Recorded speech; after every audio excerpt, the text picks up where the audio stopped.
Hi,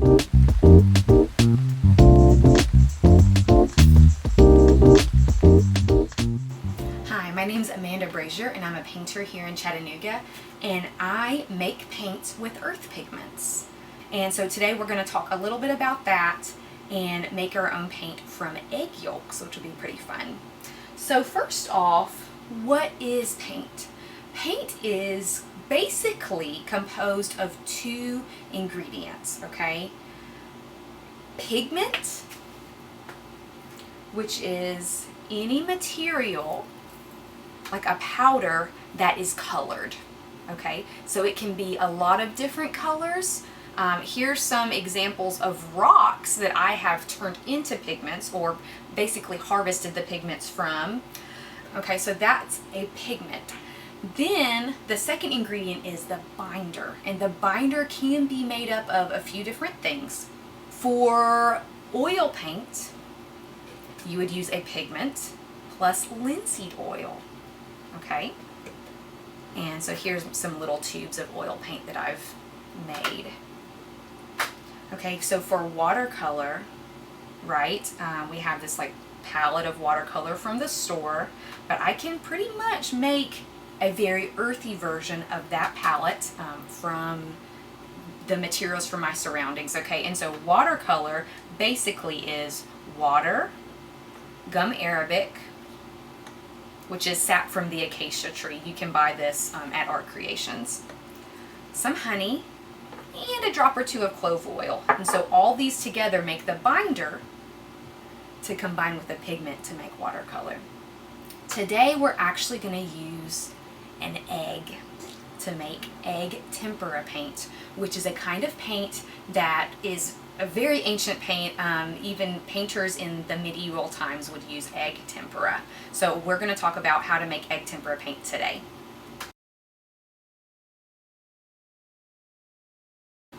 Before we start getting into paint making, I want to talk a little bit more about pigments.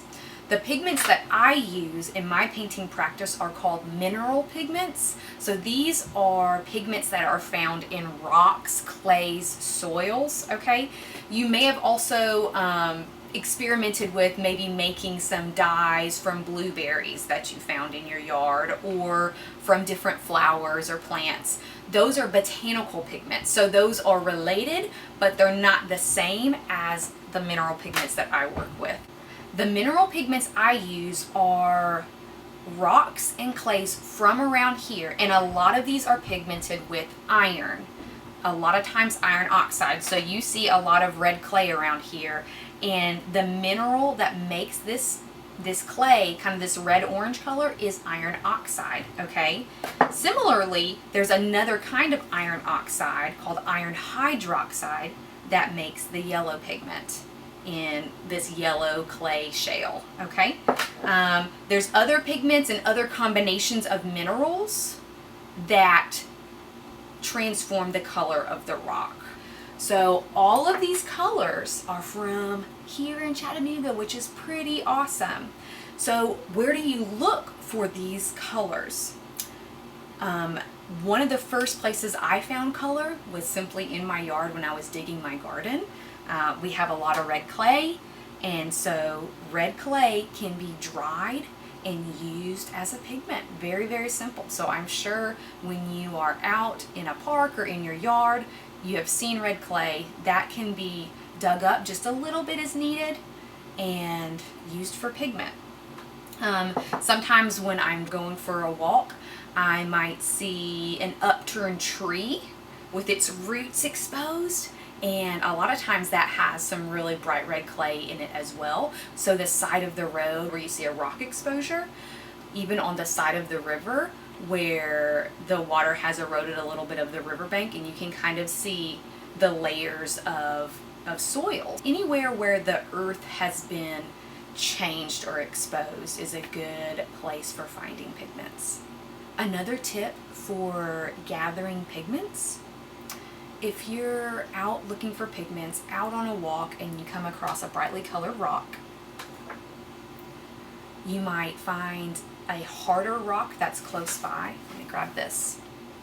And if this colorful rock makes a mark on the harder rock like chalk, if it behaves like chalk, then it could be a good candidate for making paint.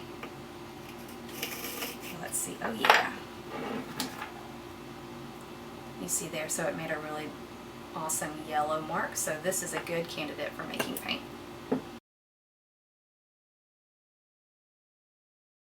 So we're going to talk about tools that you'll need for paint making real quick.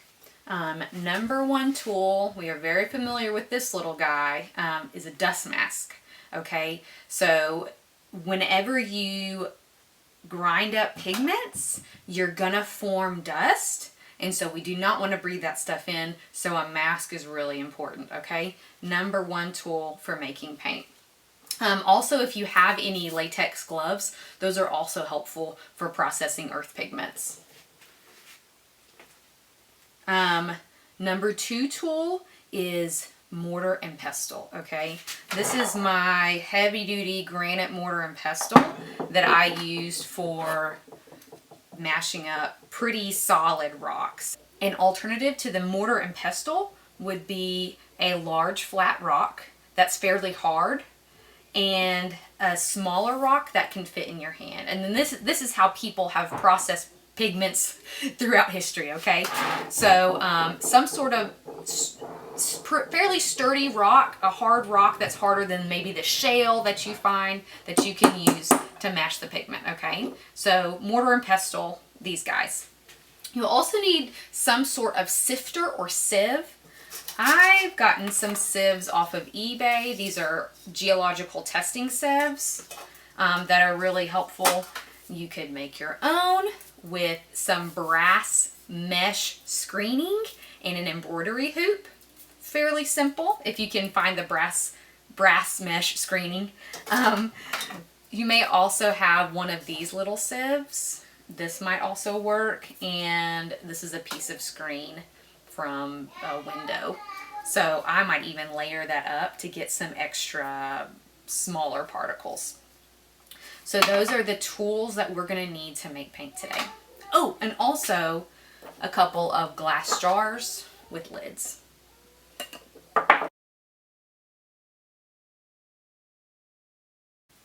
Okay, so now we're ready to start processing pigments. After you've gathered your clay or your shale or whatever colored rocks that you want to process, make sure it's dry. There is a way of doing this with water, but if you have some red clay, make sure it's dry first to do it this way.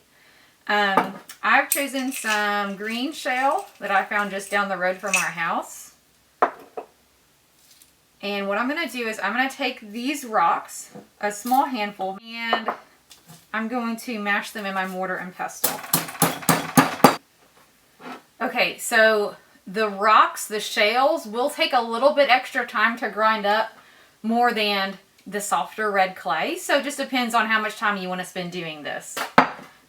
Especially if you have a large flat rock and a little handheld rock, it might take you some time, but it might just be a little time of meditation. Now we're ready to sift. I'm going to pour the pigment onto the little sieve.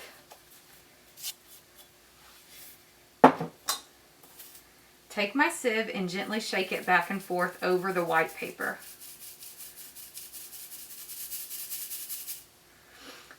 So these rocks that are left can be put back into the mortar and pestle and ground up some more.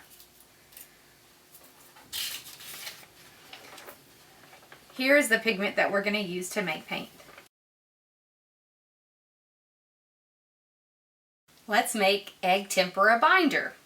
So, I got some eggs from a friend of mine who keeps chickens, and so what we're going to use the egg yolk as the binder mixed with water. So that means we have to discard the egg white. So here's what we're going to do. And it takes a few tries to get this. This is actually my fourth try to get this right.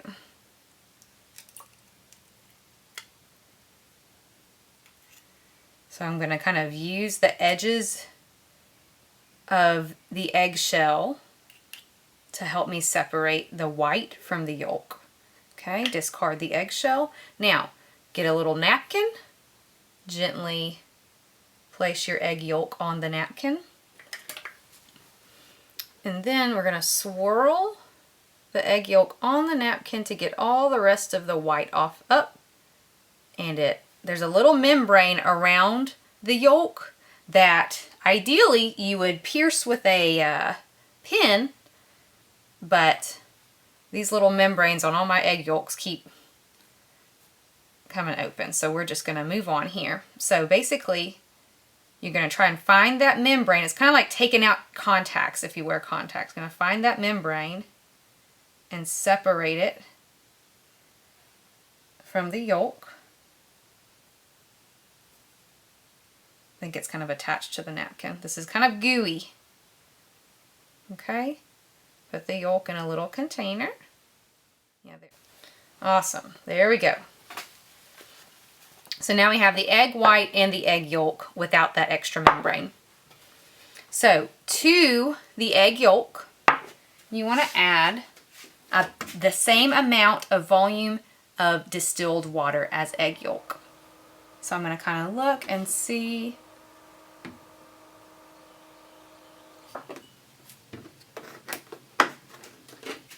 Now, we're going to take a palette knife or a regular knife and stir the egg yolk with the distilled water. Okay? And here is our binder for egg tempera.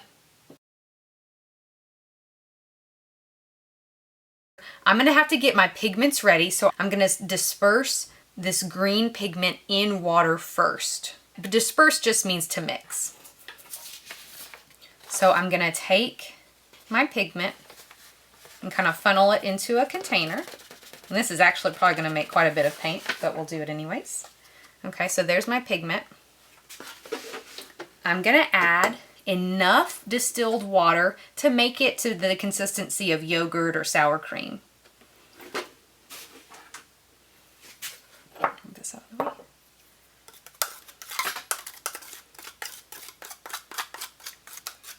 Okay, now to this pigment and water mixture, we're going to add the binder, okay?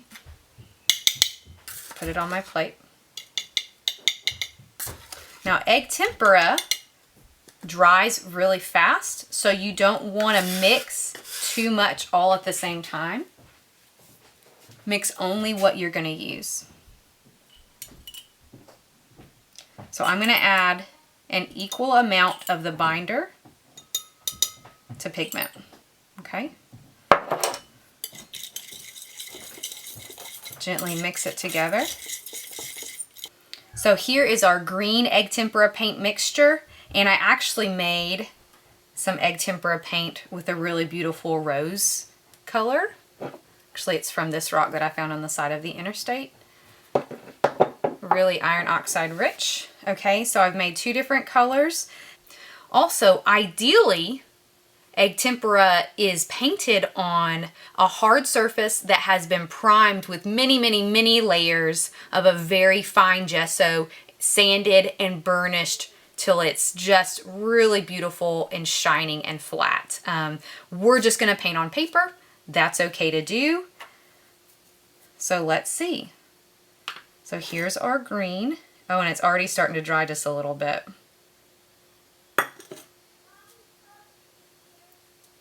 And it's got a little bit of grit to it.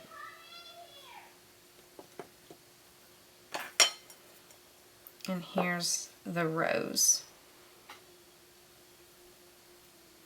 And you can see that this pigment is ground a bit finer. So there's egg tempera paint. Thank you so much for making egg tempera paint with me, and happy painting.